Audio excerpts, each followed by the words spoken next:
प्रिय दर्शकों, नमस्कार। स्वागत है आपका आपके भरोसेमंद ईपीएस आंदोलन चैनल पर।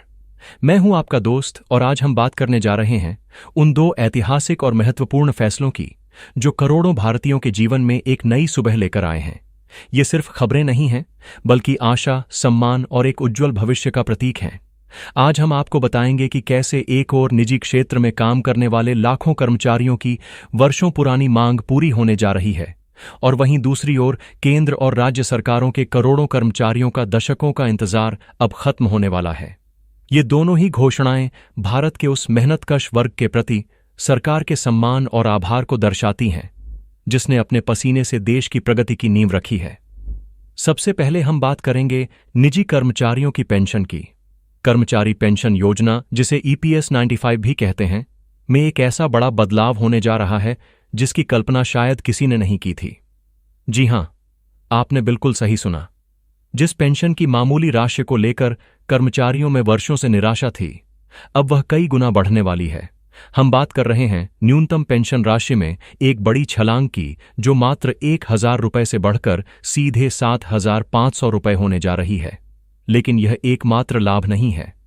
इस बड़ी बढ़ोतरी के साथ कर्मचारियों को 4 और ऐसे अद्भुत फायदे मिलेंगे जो उनके सेवानिवृत्ति के बाद के जीवन को पूरी तरह से सुरक्षित और आरामदायक बना देंगे। इस रिपोर्ट में हम आपको विस्तार से बताएंगे कि यह योजना क्या है, इसका लाभ किसे और कैसे मिलेगा, और वे कौन से 4 अतिरिक्त फायदे हैं जो आपकी वित्तीय चिंताओं को हमेशा के लिए दूर कर सकते हैं।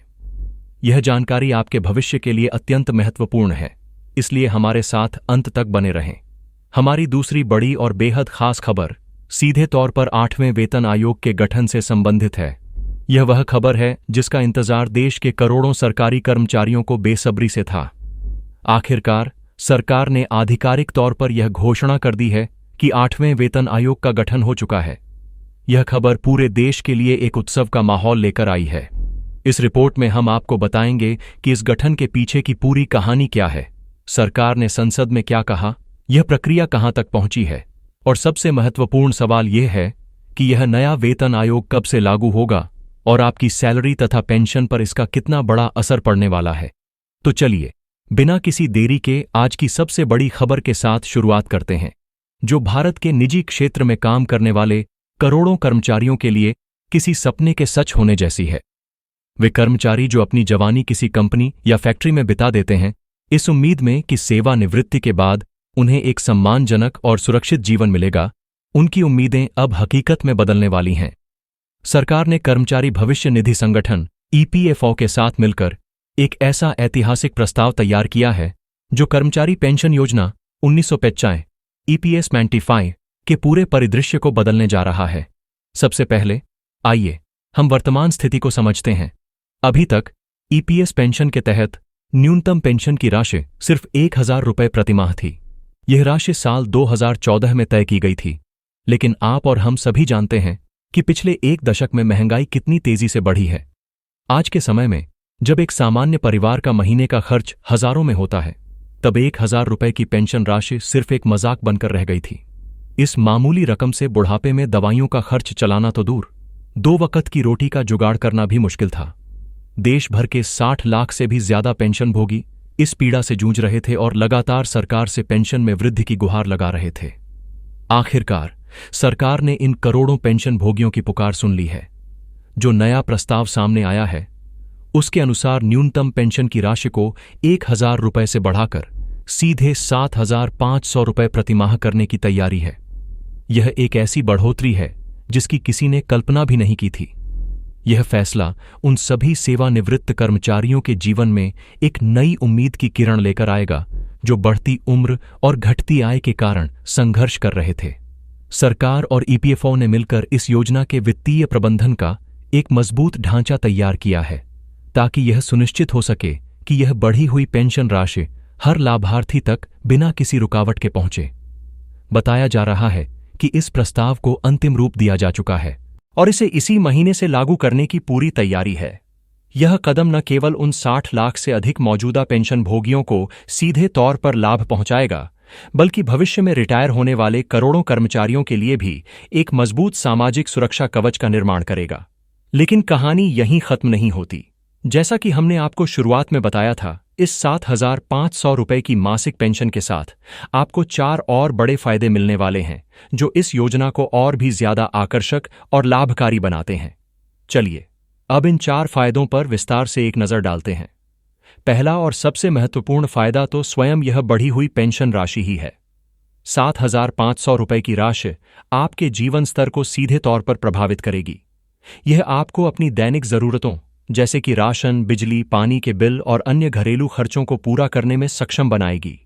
यह आपको वह आर्थिक स्वतंत्रता देगी जिससे आप अपने छोटे मोटे शौक पूरे कर सकते हैं और एक सम्मानजनक जीवन जी सकते हैं जिसके आप हकदार हैं। यह सिर्फ एक वित्तीय सहायता नहीं है, यह सरकार की ओर से आपकी जीवन भर की मेहनत का सम्मान है। अब बात करते हैं दूसरे और बेहद जरूरी फायदे की। यह है महंगाई भत्ता डीए का प्रावधान।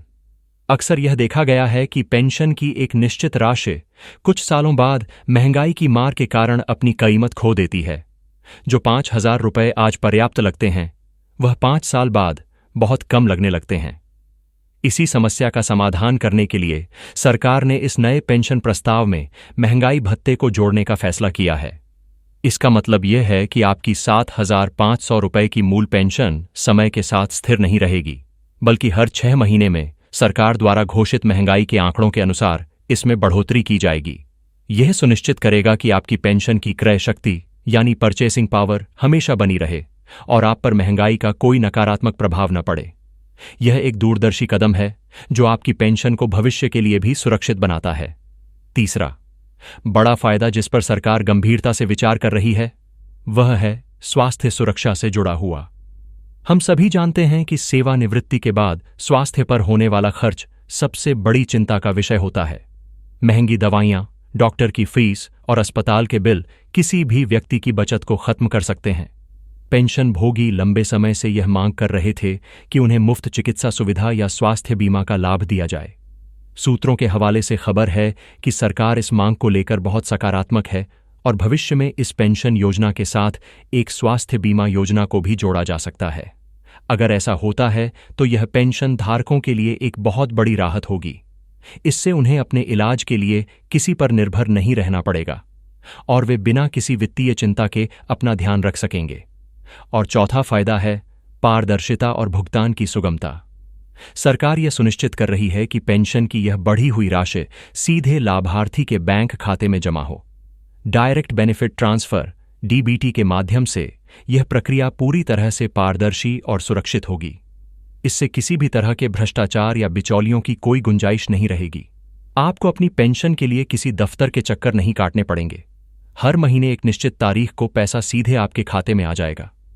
सरकार सभी पेंशन धारकों को यह सलाह भी दे रही है कि वे अपनी बैंक खाते की जानकारी और केवाईसी को समय समय पर अपडेट रखें ताकि इस योजना का पूरा लाभ उठाने में कोई परेशानी न हो। तो कुल मिलाकर यह प्रस्ताव सिर्फ पेंशन में वृद्धि का नहीं है, बल्कि यह निजी क्षेत्र के कर्मचारियों के लिए एक संपूर्ण सामाजिक और वित्तीय सुरक्षा पैकेज है।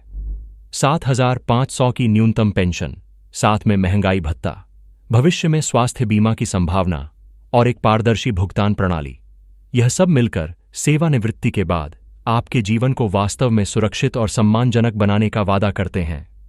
यह कदम देश में निजी क्षेत्र के कर्मचारियों की सामाजिक सुरक्षा को मजबूत करने की दिशा में एक मील का पत्थर साबित होगा। चलिए दोस्तों, अब हम रुख करते हैं हमारी आज की दूसरी बड़ी और बहुप्रतीक्षित खबर की ओर, जिसने देश के करोड़ों सरकारी कर्मचारियों के बीच उत्साह की एक नई लहर दौड़ा दी है। जी हां, हम बात कर रहे हैं 8वें वेतन आयोग के गठन की। केंद्र और राज्य सरकार के कर्मचारी पिछले काफी समय से इस सवाल का जवाब ढूंढ रहे थे कि 8वां वेतन आयोग कब बनेगा। कई तरह की अटकलें लगाई जा रही थीं। कुछ लोग कह रहे थे कि सरकार शायद अब वेतन आयोग की परंपरा को खत्म कर देगी, लेकिन अब सरकार ने इन सभी अटकलों पर पूर्ण विराम लगा दिया है। यह खबर सीधे संसद के उच्च सदन राज्यसभा से निकलकर सामने आई है। 12 अगस्त 2025 को राज्यसभा में सरकार से 8वें वेतन आयोग के गठन को लेकर एक महत्वपूर्ण सवाल पूछा गया था। इस सवाल का जवाब देते हुए वित्त राज्य मंत्री श्री पंकज चौधरी ने जो जानकारी दी, उसने करोड़ों कर्मचारियों के चेहरों पर मुस्कान ला दी। उन्होंने स्पष्ट रूप से कहा कि सरकार ने 8वें वेतन आयोग के गठन का फैसला कर लिया है और इस दिशा में प्रक्रिया भी शुरू कर दी गई है। उन्होंने यह भी आश्वासन दिया कि बहुत जल्द इसकी आधिकारिक सूचना यानी नोटिफिकेशन भी जारी कर दिया जाएगा। यह बयान सरकार की मंशा को बिल्कुल साफ कर देता है। अब यह तय हो चुका है कि देश में 8वां वेतन आयोग बनेगा और कर्मचारियों के वेतन, भत्ते और पेंशन की समीक्षा करेगा। चलिए अब इस प्रक्रिया को थोड़ा और विस्तार से समझते हैं। किसी भी वेतन आयोग के गठन से पहले सरकार उसके लिए नियम और शर्तें तैयार करती है, जिसे टर्म्स ऑफ रेफरेंस कहा जाता है। इन टर्म्स ऑफ रेफरेंस को तैयार करने के लिए सरकार संबंधित मंत्रालयों और विभागों से सुझाव मांगती है। इसी प्रक्रिया के तहत सरकार ने देश के सभी प्रमुख मंत्रालयों जैसे कि गृह मंत्रालय, रक्षा मंत्रालय और कार्मिक एवं प्रशिक्षण विभाग DOPT के साथ साथ सभी राज्यों से भी सुझाव आमंत्रित किए थे। जानकारी के अनुसार इसके लिए सरकार ने पहले 17 जनवरी 2025 को और फिर 17 फरवरी 2025 को पत्र भेजे थे। सरकार जल्द से जल्द इन सभी सुझावों को संकलित करना चाहती है ताकि टर्म्स ऑफ रेफरेंस को अंतिम रूप दिया जा सके। मंत्री जी ने सदन में यह भी बताया कि जैसे ही सभी मंत्रालयों और राज्यों से आवश्यक इनपुट मिल जाएंगे, सरकार तुरंत आगे की कार्यवाही शुरू कर देगी। अगला कदम होगा आधिकारिक अधिसूचना जारी करना। एक बार जब यह अधिसूचना जारी हो जाएगी तो उसके बाद नए वेतन आयोग के अध्यक्ष और सदस्यों की नियुक्ति की जाएगी। यह आयोग एक विशेषज्ञ निकाय होता है जिसमें वित्त, प्रशासन और अर्थशास्त्र के विशेषज्ञ शामिल होते हैं। यह आयोग देश की आर्थिक स्थिति, सरकार की वित्तीय क्षमता, महंगाई दर और कर्मचारियों की जरूरतों जैसे सभी पहलुओं का अध्ययन करेगा और फिर सरकार को अपनी सिफारिशें देगा। संसद में चर्चा के दौरान एक और महत्वपूर्ण सवाल उठाया गया। विपक्ष ने पूछा कि क्या सरकार की आर्थिक स्थिति कमजोर हो गई है जिसके कारण आयोग के गठन में देरी हो रही है। इस पर वित्त राज्य मंत्री ने दृढ़ता से जवाब दिया और कहा कि यह सवाल बिल्कुल भी तर्कसंगत नहीं है। उन्होंने साफ किया कि भारत सरकार की वित्तीय स्थिति मजबूत है और आयोग के गठन में हो रही देरी प्रक्रियात्मक है, न कि किसी वित्तीय संकट के कारण। सरकार के इस स्पष्टीकरण ने उन सभी आशंकाओं को खारिज कर दिया है जो सरकार की वित्तीय सेहत को लेकर जताई जा रही थीं। अब सबसे बड़ा सवाल यह है कि यह 8वां वेतन आयोग कब से लागू होगा। जैसा कि हम जानते हैं, भारत में हर 10 साल में एक नए वेतन आयोग का गठन किया जाता है। 7वां वेतन आयोग 1 जनवरी 2016 से लागू हुआ था। इसी परंपरा के अनुसार 8वां वेतन आयोग 1 जनवरी 2026 से लागू होने की प्रबल संभावना है।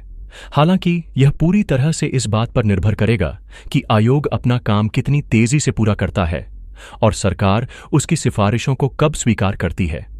लेकिन अभी तक जो संकेत मिल रहे हैं वे यही इशारा करते हैं कि कर्मचारियों को 1 जनवरी 2026 से एक नए और बेहतर वेतनमान का तोहफा मिल सकता है। 8वें वेतन आयोग के लागू होने से केंद्रीय कर्मचारियों के वेतन में एक बड़ी बढ़ोतरी देखने को मिलेगी। फिटमेंट फैक्टर, जो कि बेसिक सैलरी को निर्धारित करने का एक महत्वपूर्ण गुणक है, में भी बदलाव की उम्मीद है। इसके अलावा विभिन्न प्रकार के भत्तों जैसे कि मकान किराया भत्ता, HRA, यात्रा भत्ता, TA और अन्य स्पेशल अलाउंस में भी संशोधन किया जाएगा। इसका सीधा असर न केवल वर्तमान कर्मचारियों पर पड़ेगा बल्कि देश के करोड़ों पेंशन भोगियों पर भी पड़ेगा, क्योंकि उनकी पेंशन भी नए वेतनमान के अनुसार संशोधित की जाएगी। संक्षेप में कहें तो 8वें वेतन आयोग का गठन सिर्फ एक प्रशासनिक निर्णय नहीं है। यह देश के करोड़ों कर्मचारियों के मनोबल को बढ़ाने और उनके भविष्य को सुरक्षित करने की दिशा में एक महत्वपूर्ण कदम है। यह कदम अर्थव्यवस्था के लिए भी फायदेमंद साबित हो सकता है, क्योंकि जब करोड़ों कर्मचारियों की आय बढ़ेगी तो बाजार में मांग भी बढ़ेगी, जिससे आर्थिक गतिविधियों को और बढ़ावा मिलेगा। तो दोस्तों, आज की ये दोनों खबरें निजी कर्मचारियों के लिए 7,500 की पेंशन और सरकारी कर्मचारियों के लिए 8वें वेतन आयोग का गठन देश के श्रमिक और कर्मचारी वर्ग के लिए एक नई सुबह का संकेत दे रही हैं। यह सरकार द्वारा उठाए गए वे कदम हैं जो सबका साथ, सबका विकास और सबका विश्वास के नारे को जमीनी हकीकत में बदलते हुए दिखाते हैं। ये निर्णय न केवल कर्मचारियों को आर्थिक रूप से सशक्त करेंगे, बल्कि उन्हें यह विश्वास भी दिलाएंगे कि उनकी मेहनत और उनके योगदान को देश महत्व देता है। हम उम्मीद करते हैं कि आज की इस विस्तृत रिपोर्ट में दी गई जानकारी आपके लिए उपयोगी साबित होगी। हमारा उद्देश्य आप तक हर खबर को उसकी पूरी गहराई और सच्चाई के साथ पहुंचाना है। यदि आपके मन में इन खबरों से जुड़ा कोई भी सवाल है तो आप नीचे कमेंट सेक्शन में हमसे पूछ सकते हैं। हम आपके हर सवाल का जवाब देने की पूरी कोशिश करेंगे। ऐसी ही महत्वपूर्ण और विश्वसनीय जानकारियों के लिए हमारे चैनल को सब्सक्राइब करना, इस वीडियो को लाइक करना और इसे अपने सभी दोस्तों और सहकर्मियों के साथ शेयर करना न भूलें। आपका एक शेयर किसी जरूरतमंद तक यह महत्वपूर्ण जानकारी पहुंचा सकता है। अब हमें दीजिए इजाजत। अपना और अपने परिवार का ख्याल रखें। धन्यवाद। जय हिंद।